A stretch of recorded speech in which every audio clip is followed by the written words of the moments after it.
बहुत समय पहले की बात है। गौतम बुद्ध का शिष्य गहन ध्यान कर रहा था, लेकिन उसका ध्यान केंद्रित नहीं हो रहा था। उनका मन सदैव विचारों से भरा रहता था। उसने अपने दिमाग को खाली करने की बहुत कोशिश की, लेकिन उसकी सारी कोशिशें नाकाम रहीं। अंत में जब वह सब कुछ कर चुका, तब वह बुद्ध के पास गया और बोला, भगवन, मेरा मन हमेशा विचारों से भरा रहता है। मैं एक जगह ध्यान केंद्रित नहीं कर पाता।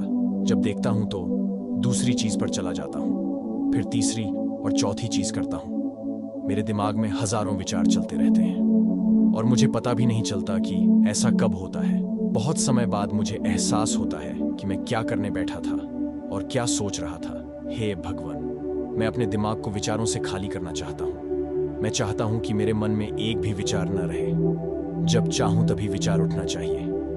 बुद्ध ने कहा कि किसी भी समस्या का समाधान तभी होता है जब हम समस्या की जड़ तक पहुंचते हैं, समस्या को ठीक से समझते हैं और जानते हैं। क्या आपने उस मन को भी जाना है जिसे आप खाली करना चाहते हैं? शिष्य ने कहा, भगवन, मैंने मन को जानने की बहुत कोशिश की है, लेकिन जितना इसके बारे में जानता हूं, यह उतना ही रहस्यमय होता जाता है। भगवान बुद्ध ने कहा, जाओ और छोटे छोटे पत्थरों से भरा एक मटका ले आओ। तब शिष्य छोटे छोटे पत्थरों से भरा एक मटका ले आया और बुद्ध के पास रख दिया। बुद्ध ने कहा, इस मटके को अपना मन समझो और इस मटके में पत्थर भरे हुए हैं। अब इस मटके में और पत्थर डालो। शिष्य मटके में पत्थर डालने लगा। मटका पहले से ही भरा हुआ था। 10वां पत्थर रखते ही बाकी सभी पत्थर नीचे गिरने लगे। तब बुद्ध ने कहा, रुको और ध्यान से देखो।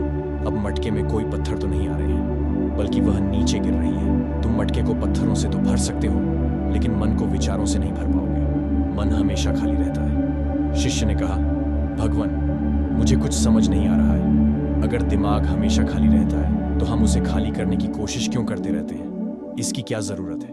बुद्ध ने कहा, इस मटके से एक एक करके सारे पत्थर निकालो। शिष्य ने वैसा ही किया और मटके से एक एक पत्थर निकालता रहा और अंत में मटका खाली हो गया। बुद्ध ने कहा, देखो, तुमने एक एक पत्थर निकाला। यह मटका खाली हो गया है। अब आप इस घड़े में कोई भी पत्थर डाल सकते हैं, दूसरा पत्थर डाल सकते हैं, या फिर वही पत्थर दोबारा डाल सकते हैं। आप इसे आधा भर सकते हैं या फिर पूरा भर सकते हैं। शिष्य ने कहा, भगवन, मैं भी ऐसा ही हूं। मैं बता रहा हूं कि मन को खाली करना है।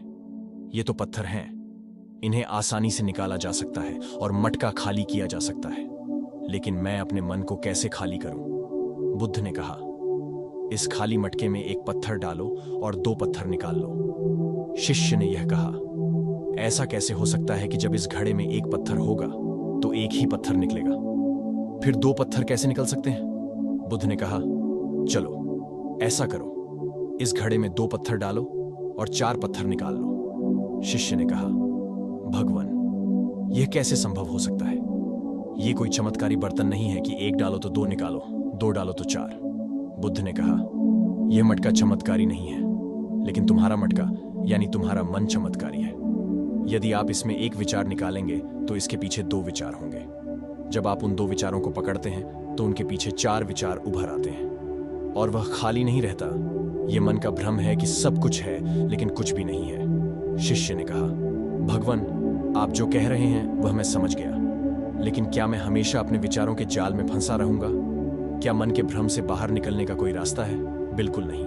और जब आप उन 4 विचारों को पकड़ते हैं तो उनके पीछे 16 विचार उभरते हैं और ऐसा करने से विचारों की एक लंबी श्रृंखला बन जाती है और आप कहीं नहीं रुकते, एक के बाद दूसरे विचार को पकड़ते चले जाते हैं। ये मिट्टी का मटका पत्थरों के मटके के समान है, भरा रहेगा, लेकिन आपका मन कभी नहीं भरता, वह हमेशा खाली ही रहता है। हमारा दिमाग भी एक विचार के बाद हमारे लिए हजारों विकल्प खोल देता है और हम एक मुख्य विचार को छोड़कर उन हजारों विकल्पों में फंस जाते हैं। शिष्य ने कहा, मैं आपकी बात अच्छी तरह समझ गया हूं, लेकिन अब मुझे क्या करना चाहिए?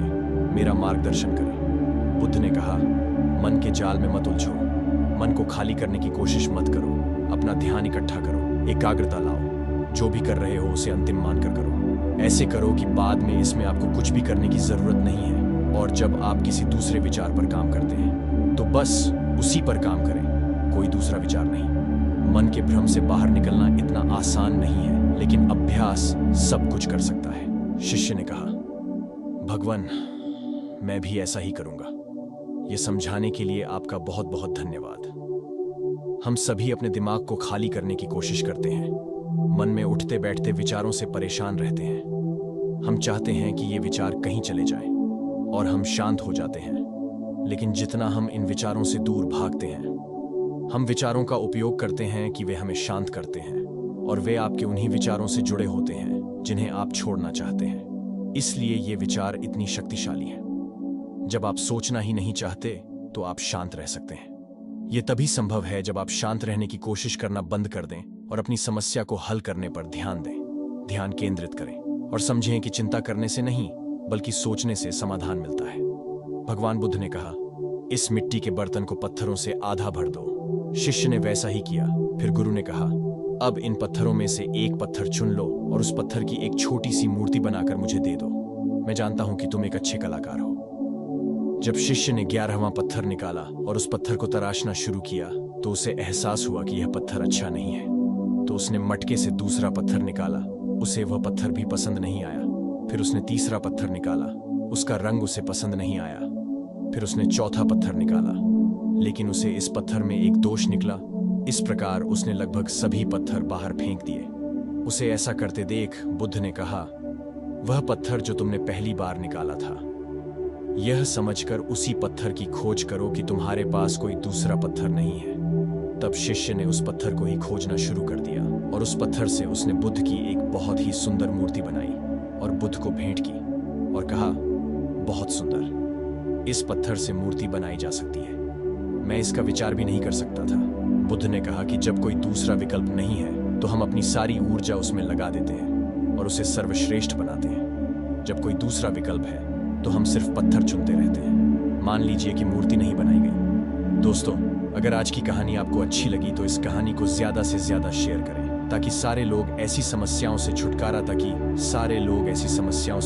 पा सकें। धन्यवाद। तो दोस्तों, अब हम आपको अपने दिमाग और मन को खाली करने के उपाय बताएंगे। बहुत ही कम और चुनिंदा लोगों को ही अपना मित्र बनाओ। ऐसे लोगों को ही अपना मित्र बनाओ जिसे तुम कुछ सीख सकते हो, जिनकी तुम इज्जत कर सकते हो, जो तुम्हारी भावनाओं को समझें, जिनकी सोच तुमसे मेल खाती हो, तो जीवन में आगे बढ़ने में तुम्हारी सहायता करें। हमारे जीवन और चरित्र में हमारे माँ बाप के बाद हमारे मित्रों का ही सबसे ज्यादा प्रभाव होता है। इसीलिए मित्रों का सही होना बहुत आवश्यक है। ऐसे लोगों का साथ छोड़ दो जो हमेशा तुम्हें कमजोर, पिछड़ा हुआ, लक्ष्मी और गरिमा रहित इंसान महसूस करवाएं। अक्सर हमारे आसपास कुछ ऐसे लोग भी होते हैं जो शायद पद और धन में थोड़ा ऊपर होते हैं, लेकिन वह अपने इसी पद और घमंड में अपने से थोड़ी नीचे के स्तर के लोगों को कुछ भी नहीं समझते। वह हमेशा ही अपने से छोटे लोगों को यह महसूस करवाते हैं कि वह छोटी है और वह जीवन में कुछ भी बड़ा हासिल करने में सक्षम नहीं है। इसके अलावा कई बार हमारे कुछ मित्र और परिवार के सदस्य भी ऐसे होते हैं जो अक्सर हमें छोटा महसूस करवाते हैं, हमें नीचा दिखाने की कोशिश करते हैं, लोगों के सामने हमारा मजाक बनाते हैं। वर्तमान में जीना सीखो, तुम वर्तमान अवश्य बदल सकते हो। इसलिए पूरी तरह से वर्तमान में रहते हुए उन चीजों और कामों पर ध्यान दो जो तुम्हारे नियंत्रण में है, जिन्हें तुम आज कर सकते हो, जिन्हें तुम आज बदल सकते हो। तुम मेरी एक बात हमेशा याद रखना कि वर्तमान में रहकर ही भविष्य को संवारा जा सकता है। स्वच्छ और अच्छा खाना खाओ। हमारा शरीर ऊर्जा से चलता है और हम जैसा खाना खाएंगे वैसे ही ऊर्जा हमारे शरीर को मिलेगी और फिर वैसा ही हमारे शरीर और मन का व्यवहार भी होगा।